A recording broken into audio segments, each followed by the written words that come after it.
20, 2010. Biyernes, sa Quezon City Regional Trial Court, Branch 84. Sa sala ni Judge Luisito Cortez, nag-file ng petition for judicial confirmation of the rescission of its contract si Willie Revillame laban sa ABS-CBN. Piniling ni Willie Revillame ang pagkilala sa pagkalas niya sa kanyang kontrata bilang host ng noontime show na Wawawi. Noong August 18, nagpadala na ng sulat ang ABS-CBN sa pamamagitan ng kanilang mga abogado at sinabi ng mga abogado kay Willie, hindi ka pwede makapagkontrata sa iba.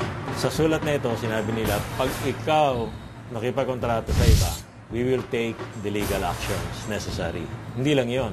Sumulat din ang mga abogado ng ABS sa Channel 5 at Channel 7 at sinabi, huwag kayo makikipagkontrata kay Willie. Pag hindi, pwede tayo magdemandahan. Nag-iba ang complexion ng case. May threat of a lawsuit already. So sabi ni Willie, sino naman ang channel na makikipagkontrata sa akin na alam nilang merong asuntong hawak ko? Parang sa tapusan ng usapang ito, malalaman kung may karapatan si Willie o ABS ang may karapatan na ipitin si Willie. Mukhang aabutin daw ng matagal ang kasong ito kung hindi magkakaroon ng injunction. Ang injunction na hihingi nila ay yung nakasaad sa sulat nila na Willie, hindi ka pwedeng makipagkontrata sa ibang channels. Hindi kami humingi ng injunction dahil ang feeling namin may karapatan si Willie to just walk out and say goodbye dahil nga hindi tinutupad ng ABS-CBN ang kanilang usapan. Meron bang laban si Willie sa ABS-CBN? Ang kontrata ni Willie na pinirmahan niya ng 2008, good up to 2011, he's going to be the talent for a particular program called Wawawi with the following compensation package nakalagay na. Ang ginawa nila, inabolish nila yung program. So, ano pa ang kontrata? Hindi naman sinabi dun sa kontrata, nakatali ka sa amin for any program. Inisa-isa rin ni Willie ang mga insidenteng itinago niya sa publiko. Pero dahil sa hinihingi ng pagkakataon, ay ilalantad na niya ngayon. Sasabihin ko na lahat para malaman niyo isang salita na lang. Stampede. 71 dead people, kasama kita. 2 morgue ho, pinuntahan ko. Lumuluhod po ako sa lahat ng patay. Humingi ako ng tawad. Nanay, pasensya na po kayo. Bilib ako kay Boss Gabi, sinagot namin lahat, sinagot nila lahat. Yung, kumbaga, yung pananagutan, inako niya. Gabi-gabi ho, 10 patay ang pinupuntahan ko. May kasama ba ako? Wala akong kasamang management. Kung sino man ho, ang mga napuntahan ko ng pamilyang namatayan na nakiramay ako, alam niyo po yan. So lahat po ng ito, sinasabi ko na, kasi ito po ang pinagtakpan ko, ang management. Ako lahat. Yung Willionario na Pandaraya, nagkaaway kami ni Joey De Leon dahil ako nang dadaya. Hindi ko kasalanan yon. Production glitch yan. Ayoko nang pumasok after the stampede. Ayoko na. Pinapasok nila ako. Ayoko nang bumalik sa Willionario. Sabi ko, nakakahiya ng programa to. Imagine nyo, lalabas ako dyan araw-araw, Tita Christy. Paglabas ko dyan, yung mga namatayan, hindi naman ako gusto dyan eh. Dahil sa'yo, namatay ang nanay ko. Dahil sa'yo, namatay ang tatay ko. Ako, araw-araw kong sinasakripisyo yan. Eto, nung pong nag-Willie Fortune ako, may isang babaeng sumayaw eh. Nobody but you. Inilabas niyo po ulit yung kabaong ni Tita Cory. Doon ako nag-react. Ang akala niyo, nagagalit ako dahil pinalabas. Hindi niyo po ba alam na bago po ilabas yan, tumawag na po ako sa management, huwag na natin pong ilabas kasi hindi magandang tignan. Nagsasaya kami, nagluluksa ang sambayanan. At pagkatapos mo nun, nag-usap kami ni Miss Linggitan. Totoo to, Tita Linggit, alam mo to. Ang sabi mo sa akin, kailangan ipakita kasi, sabi ko, ibigay na natin tong Wawawi sa pamilya Aquino. Ano ba yung one day na hindi kami mag-show? Anong masabi mo sa akin? Kailangan natin kumita.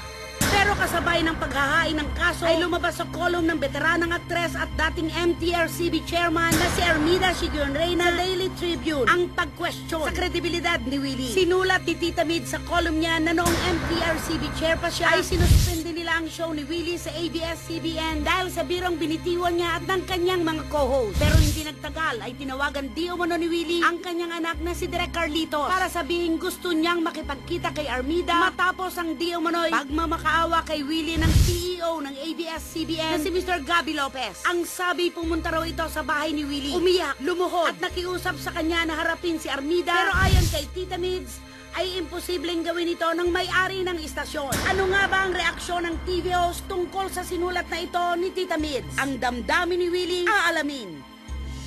Okay, so Mo, ano masasabi mo doon or you're busy reading? I was busy reading your phone, but I'll talk about that later sa closing. Magkapareho kayo ng mga abogado ni Willie Revillame. Yeah, same firm. And aside from the law side, no, medyo nagulat lang ako dahil sa sinabi ni Willie. If true, which sinasabi mo totoo, yung sinabi ng ABS-CBN executive, kailangan natin kumita. When Willie wanted to show respect to the late President Aquino na hindi mag-show that day. So ngayon That's na the part na medyo...